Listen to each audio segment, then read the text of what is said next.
يا مساء السعادة، إزيكم عاملين إيه؟ يا رب كلكم تكونوا طيبين وفي خير وفي صحة وسعادة يا رب، كل سنة وأنتم طيبين ودايمًا يا رب كده متجمعين مع أسرتكم وحبايبكم. يالّا النهارده بقى كده نعمل نواعم العيد، كحك العيد الدايب كده دوب اللي طعمه وريحته يا نهار أبيض تجيب آخر الشارع.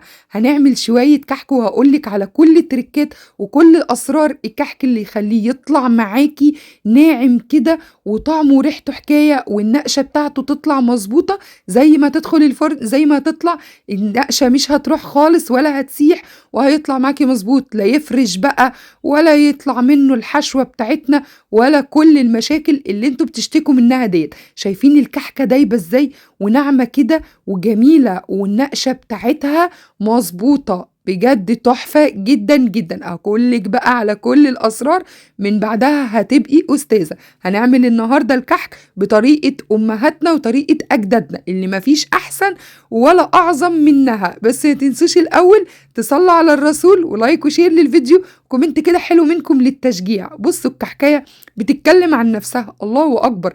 كحكاية مستوية ومضبوطة على الشعرة. يالّا بينا نسمّي الله ونصلّي على رسول الله ونشوف بقى مقاديرنا. ركّزي معايا في الخطوات عشان تطلعي من الفيديو ده أستاذة في الكحك.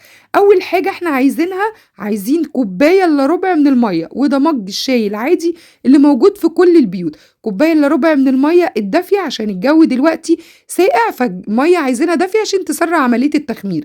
هنضيف عليها نُص معلقة صغيرة ممسوحة من الخميرة الفورية، وعليها كمان معلقة صغيرة من السكر، ندوبهم ونركنهم على جنب علشان يختمروا. وتعالي بقى للخطوة التانية المهمة اللي هي السمنة، عايزين 550 جرام من السمنة، وأنا هنا باوزنهم قدامِك عشان أعرّفِك إن إحنا لازم نوزن السمنة عشان تطلع معاكِ الكحكاية مضبوطة، فلازم تكون مقاديرِك كلها مضبوطة. 550 جرام من السمنة، أي نوع سمنة أنتِ تفضّليه، ولو عندِك سمنة بلدي بقى يا سلام! ده شغل عالي بقى وفي حتّة تانية خالص. هاشيل منّهم معلقة بس كده كبيرة علشان هاعجن بيها العجمية بتاعتي، وهاحط السمنة على النار عشان إحنا هنعمل النهارده الكحك بتاعنا على السخن مش على البارد، فلازم نقدح السمنة بتاعتنا، يعني السمنة تغلي كويس جدًا.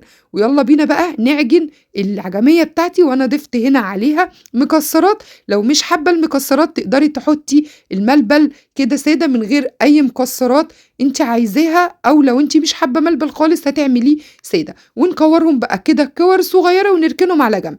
تعالي بقى للخطوة التانية المهمة أو الأساسية في الكحك بتاعنا عشان يطلع معاكِ الكحك مضبوط، لازم تستخدمي نوع دقيق خاص بالكحك والبسكوت اللي بيبقى الجلوتين بتاعه ضعيف، يعني العرق بتاعه بيبقى ضعيف جدًا عشان يطلع معاكِ الكحكاية ناعمة وما تطلعش معاكِ ناشفة وقاسية، فلازم تستخدمي نوع كويس. وأنا استخدمت سنبلة الفرات وده كنت وريته لكم قبل كده السنة اللي فاتت، أنا دايمًا باستخدمه في النواعم بتاعتي. هاحط بقى هنا دلوقتي في العجانة كيلو الدقيق، وهاضيف عليه معلقتين كبار من السمسم المحمص، معلقتين ونُص من السكر البودر، وأحط معلقة صغيرة مليانة هرمية من ريحة الكحك، ولو مش حاباها يعني ما بتحبيش ريحة الكحك ما تضيفيهاش، بس ريحة الكحك بتودّي الكحكاية دي في حتة تانية خالص، بتخلّي طعمها وريحتها كده مميزين وحلوين جدًا. بس إحنا اتفقنا لو مش بتحبيها ما تضيفيهاش.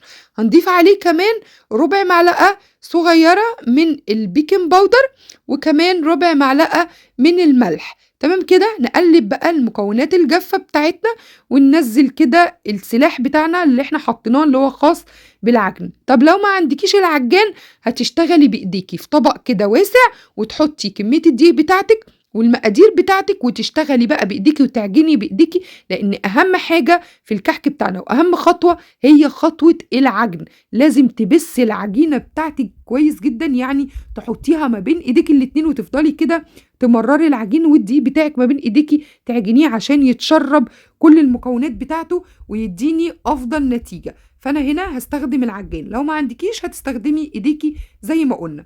دلوقتي إحنا هنلِم العجينة بتاعتنا بالسمنة اللي إحنا نزّلناها، اللي أنتم شُفتوا إن هي مقدوحة وعاملة كده رغاوي، يبقى كده السمنة بتاعتنا اتقدحت على النار كويس.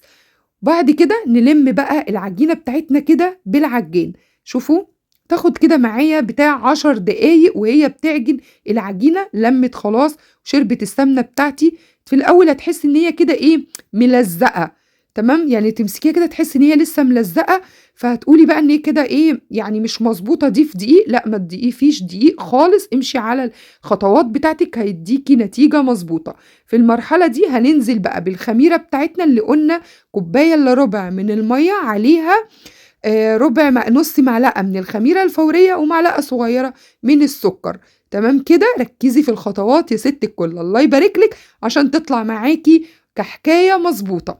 نعجن بقى دلوقتي كويس جدًا، في الأول هتحسّي إن هي سابت كده منِّك، فاوعي تقولي إن كده لأ، المقادير باظت منّي ومحتاجة دقيق، اوعي تغلطي الغلطة دي وتضيفي دقيق تاني، لأ، سيبيها تتعجن كويس، هتبُصّي تلاقيها العجينة ضبطت. وعشان تعرفي إن العجينة بتاعتي مضبوطة، ناخد كده قطعة وندوّرها بإيدينا ونبصّمها، شايفين شكلها ما شقّقتش ولا أي حاجة، كده العجينة معايا زي الملبن مضبوطة جدًا. لكن لو شقّقت معاكِ يبقى العجينة بتاعتِك مش مضبوطة ومقاديرها مش مضبوطة، وفي الحالة دي هنضيف لها شوية تاني من السمنة أو المَيّة، تمام كده؟ لكن كده المقادير بتاعتي مضبوطة.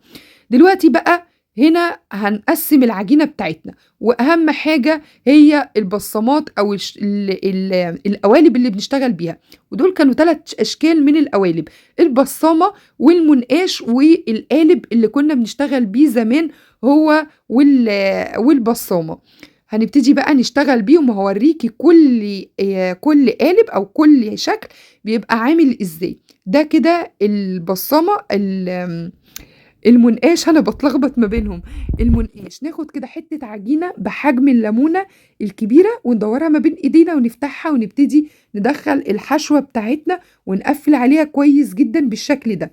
لازم تتأكدي إن أنتِ مقفّلة على الحشوة بتاعتِك كويس أوي عشان لمّا تدخل الفرن ما تطلعش منّها. وبعد كده بقى نبتدي بقى ننقش، شايفين الأشكال الجميلة دي اللي كنا بنتجمّع زمان حوالين العجين، حوالين كده بتاع 25، 30 كيلو من الكحك يتعملوا في طِشت كبير، ونقعد بقى كل الحبايب والجيران والعيال وكُلّه بقى يقعد بقى يبتدي يمسك له كده منقاش ويبتدي بقى إيه، يفنّن مع نَفْسه. كانت أحلى لحظات وأحلى أوقات إحنا افتقدناها بصراحة.